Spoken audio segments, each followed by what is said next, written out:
నిశ్శబ్దమైనటువంటి జ్ఞానంలో నుంచి ప్రకృతి వ్యక్తమైంది అంటాడు. అంటే ఏంటి? నిశ్శబ్దంలో నుంచి శబ్దం వచ్చింది అంటాడు. ఆ శబ్దాన్నే ప్రకృతి అంటారు. నిజం చెప్పాలంటే ప్రణవనాదం ఓంకారం కూడా ఆ నిశ్శబ్దంలో నుంచి వచ్చినదే అంటారు. అల్టిమేట్ ఏంటి? ఆ ప్రణవనాదం, ఆ శబ్దం ఏంటి? ప్రాణం.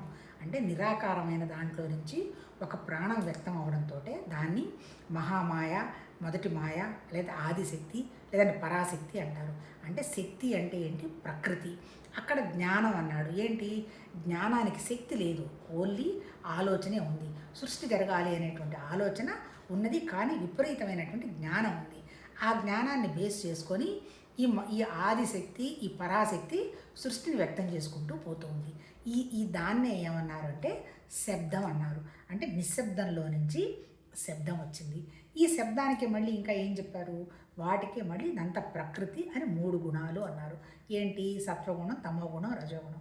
వీటిలో మొట్టమొదటిది ఏంటి? వ్యక్తమైనటువంటిది ఒక వస్తువు, అది మన సమోగుణం, ఒక శరీరం అన్నాం. ఆ తర్వాత ఎలా వ్యక్తమైంది? ప్రాణంతో వ్యక్తమైంది. వ్యక్తమైనప్పుడు ఏం వచ్చింది? టైం వచ్చింది అన్నారు. అంతే కదా? అది మహాకాలం.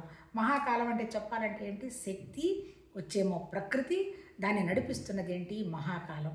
రెండు ఒకటే. మళ్ళీ చెప్పాలంటే మహాకాలం అంటే మనస్సు, ప్రాణం అంటే మన దగ్గర ఉన్నటువంటి ప్రాణశక్తి. ఈ రెండు కలిసి వచ్చాయి. ఎందుకోసం వచ్చాయి? అనుభవం కోసం వచ్చాయి.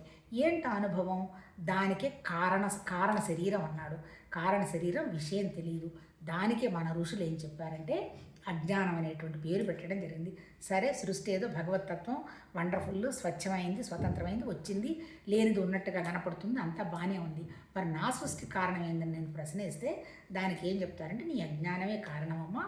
నీ అజ్ఞానాన్ని పోగొట్టుకోవాలి అంటే నీది ఆది భౌతికమే అని నువ్వు అనుకుంటున్నావు అంటే దానికి కొన్ని రూల్స్, రెగ్యులేషన్స్ ఉన్నాయి. నేను జీవుణ్ణి అనుకున్నంత కాలం నువ్వు ధర్మం తప్పకూడదు, ధర్మాన్ని పాటించాలి. రెండో స్థితి ఏంటి? ఆది దైవికం. ఆది దైవికం అంటే మన దగ్గర మనసు, ప్రాణం రెండు ఉన్నాయి. మరి ఈ ఆది దైవికం, ఈ ఆది మనసు ఎట్లా పరిగెడుతూనే ఉంటుంది కదా. దీని లక్షణం ఏంటి?